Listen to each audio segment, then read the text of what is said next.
যাকাত ওই ব্যক্তিদের উপরে দেওয়া ফরজ যাদের সম্পদ আছে এবং নির্দিষ্ট পরিমাণ সম্পদ আছে, বেশি সম্পদ আছে, স্বর্ণ অথবা রূপা। শুধু স্বর্ণ থাকলে 7.5 ভরি স্বর্ণ, আর রূপা থাকলে 52.5 তোলা রূপা, এই পরিমাণ যদি গহনা থাকে, তাহলে প্রতি বছর ওইটার যে বাজার মূল্য, বিক্রয় করতে গেলে এখন যে মূল্য আসবে সেই মূল্য অনুযায়ী শতকরা 2.5 টাকা, 1,02,500 টাকা, এই হারে যাকাত বের করে বছরে একবার সেটা গরিবকে দিতে হবে। কথা কি বুঝতে পারছি? আর যদি নগদ টাকা থাকে তাহলে ওই যে রূপা 52.5 তোলা রূপা কেনার জন্য যে টাকা দরকার হয়, সামান্য কিছু টাকা হলেই আজকাল হয়ে যায়, 50,000-ও কম সম্ভবত, এই টাকা হলেই 52.5 তোলা রূপা কেনা যায়। 52.5 তোলা রূপা কিনতে যে পরিমাণ টাকা লাগে, যখন যে বছর আপনার কাছে টাকা আছে, বাজারে কি দাম আছে সেটা দেখে ওই পরিমাণ টাকা যদি আপনার ব্যাংকে থাকে, অথবা কাউকে হাওলাত দিয়ে রাখছেন, অথবা ক্যাশ আছে, অথবা দোকানে মালের আকারে আছে, যেভাবেই হোক ওইটা সম্পদটা যদি আপনার কাছে থাকে, যাকাত দেওয়ার মতো সম্পদ, এক বছরে একবার যাকাত দিতে হবে। বছরে কয়বার যাকাত দিতে হবে?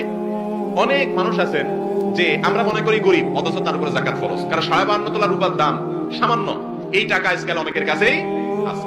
এই টাকা যদি এক বছর থাকে তাহলে একবার যাকাত দিতে হয়। যাকাতটা আমাদের সমাজে খুব কম মানুষ আদায় করে, দিতে চায় না, মনে করে সম্পদ সব আমার, ভোগ করে। আসলে মরার সময় সব রাইখা কবরে চলে যায়, ঠিক না বেঠিক? নিজের সম্পদের যাকাত নিজে দেয় না, সব রেখে চলে যায়। এগুলো সব ভোগ করে কারা? ছেলে মেয়েরা।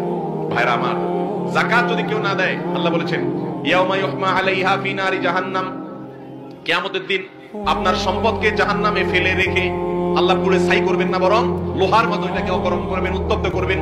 যার সম্পদ যত বেশি তার শাস্তি তত বেশি হবে যদি সে যাকাত না দেয়।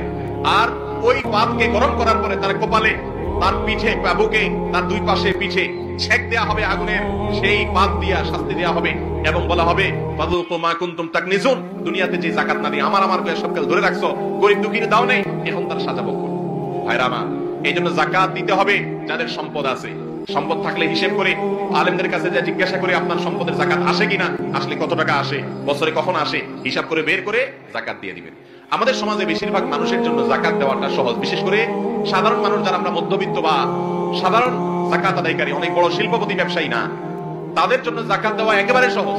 কিভাবে সহজ আমি বলি। আমরা সারা বছরই আত্মীয় স্বজন, গরিব দুঃখী, আশপাশে পাড়ার প্রতিবেশী, টুকটাক সবাইকে দেওয়া লাগে কি লাগে না? লাগে।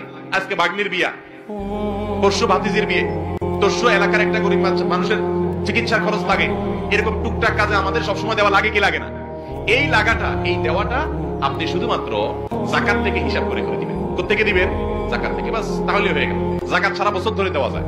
আপনি শুধু ডায়েরিতে বা একটা খাতাতে লিখে রাখবেন যে আজকে একজন গরিব আসলো, তাকে এটা দিলাম যাকাত থেকে, নোট করে রাখেন। বছর শেষে এবার হিসাব করলেন কত টাকা দিলেন, আপনার যে যাকাত আসছে সেখান থেকে আপনি এটা বাদ দিলে হয়ে গেল। কত সহজ। অতএব যাকাত যাদের ফরজ আছে, যাকাত আদায় করবো তো ইনশাআল্লাহ। আর যাদের যাকাত দেওয়ার মতো পয়সা কড়ি নাই, 52 তোলা রূপা কেনার মতো সামর্থ্য নাই, তারা তো বেঁচে গেছেন। এই ফরজ তাদের উপরে বর্তাবে না। ইসলামের 3 নম্বর খুঁটি যাকাত দেওয়া, এটা গেল। কোরআনে আল্লাহ যত জায়গায় বলেছেন নামাজের কথা, সব জায়গায় যাকাতের কথা বলেছেন। কারণ অনেকে নামাজ পড়তে রাজি আছে কিন্তু যাকাত দিতে রাজি নেই, কারণ নামাজ পড়তে পয়সা খরচ হয় না। পয়সা খরচ হয়, নামাজ পড়তে পয়সা খরচ হয়, এই জন্য নামাজ পড়তে রাজি আছে, কিন্তু পয়সা দেওয়ার বেলায় নাই। বন্ধু দুই রকম, কিছু বন্ধু আছে দেখবেন, দুই রকম না, বন্ধু কয়েক রকম। কিছু বন্ধু আছে দেখবেন আপনাকে বলবে, দোস্ত তোমার জন্য যদি গায়ে খাটা লাগে তো বলবা আমি একদম সারাদিন গাদার মতো খাইটা দিব, কিন্তু দোস্ত পয়সা করে চাইও না, ঠিক না ঠিক? আবার কিছু দোস্ত আছে দেখবেন বলবে যে আমি অনেক ব্যস্ত মানুষ, ব্যবসায়ী মানুষ, লাগলে 2-400 নিয়ে যাও, কিন্তু আমাকে ডাকিও না, আমার সময় নেই। এরকম দোস্ত আছে না নাই? আবার কিছু দোস্ত আছে যারা বলবে যে দোস্ত তোমার কি লাগে সেটা বলিও, তোমার জন্য সময় দিয়েও আমি খাটতে রাজি আছি, আবার টাকা লাগলে পয়সা করেও দিতে রাজি আছি, যেটা লাগে বলবা। এরকম দোস্ত আছে না নাই? পরিমাণে কম হলেও আছে।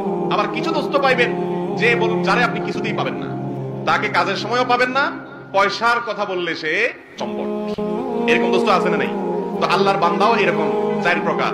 কিছু বান্দা আছে যারা বলে আল্লাহ আপনার নির্দেশ পালন করে ওয়াজ শুনতে রাজি আছি, কোরআন পড়তে রাজি আছি, জিকির করতে রাজি আছি, নামাজ পড়তে রাজি আছি, সব ঠিক আছে, কিন্তু আমার কষ্ট করে কামাই করা টাকা এটা আমি দান করতে রাজি না, টাকাটা ধরে রাখি। এরকম লোক আছে না নাই?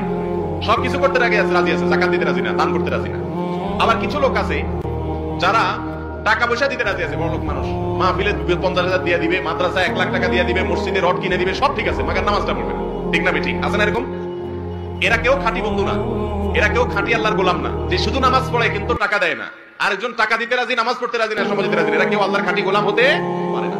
3 নম্বর, কিছু লোক আছে যারা বলবে যে আল্লাহ আপনার নির্দেশ পালন করতে গিয়ে আপনি যখন যা বলবেন সব করতে রাজি আছি, আমি আত্মসমর্পণ করলাম, আপনি আমার রব, সৃষ্টিকর্তা, মালিক, আপনি জান্নাতের মালিক, জাহান্নামের মালিক, আপনি যদি আমাকে বলেন নামাজ পড়বো নামাজ পড়বো, যাকাত দিতে বলে যাকাত দিব, আল্লাহ যা বলবেন সবকিছু শুনবে, এটা হলো খাঁটি মুসলমান। এর নাম হলো কি রে ভাই?